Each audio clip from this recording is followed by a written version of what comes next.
Divorce of spirits.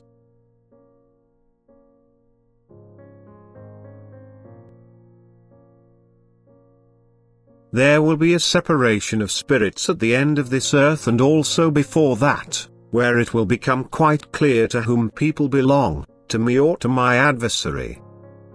Already before the end men will separate into two groups because the ones who are mine will be persecuted for the sake of my name and the persecutors obviously belong to my opponent who will still use his power because his days are numbered. And he will try everything to make mine fall away, but he will not succeed, because I stand by mine with great power and I shorten the days for the sake of my own. And the end will come suddenly and unexpectedly and bring about the divorce of the spirits. For the ones who are mine will be raptured from this earth, and the followers of my adversary will be banished in the creations of the new earth, and thus the adversary will be deprived of all power over this spiritual, which will weaken him again for a long time because his power only exists in his followers. He himself no longer possesses the strength to work himself if he cannot work through the people who were devoted to him.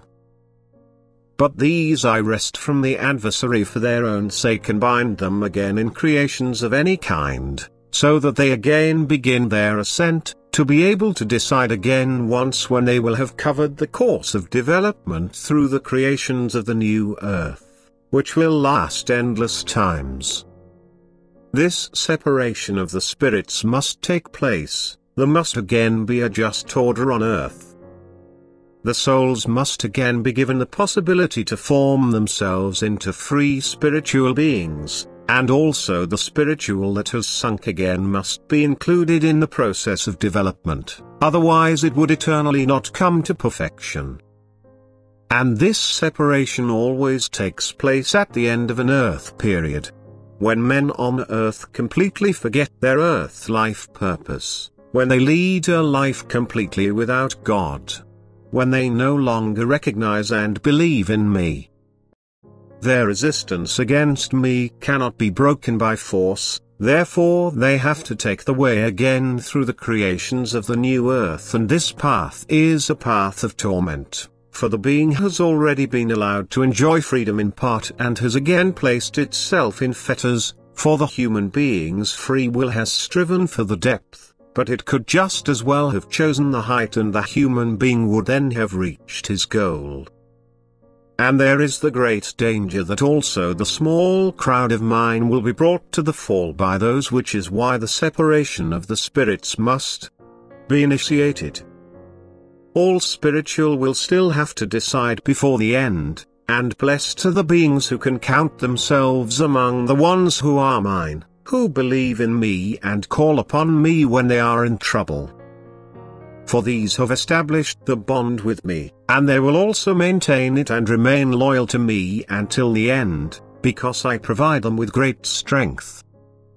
And they will also recognize their fellow whose spirit they are and keep away from those who obviously belong to the adversary. But as long as the earth exists in its old way, also the ones who are mine will be opposed by the opponent and his followers. And this is also the time of the test of faith, where the ones who are mine are to stand firm. But I hold my hands protectively over them, and I will know how to prevent the opponent from gaining power over them. I will stand by my own and give them strength, and they will endure to the end and be raptured on the day of judgment. And then the separation of the spirits will be completed, and my own will live on the new earth in peace and bliss. Amen.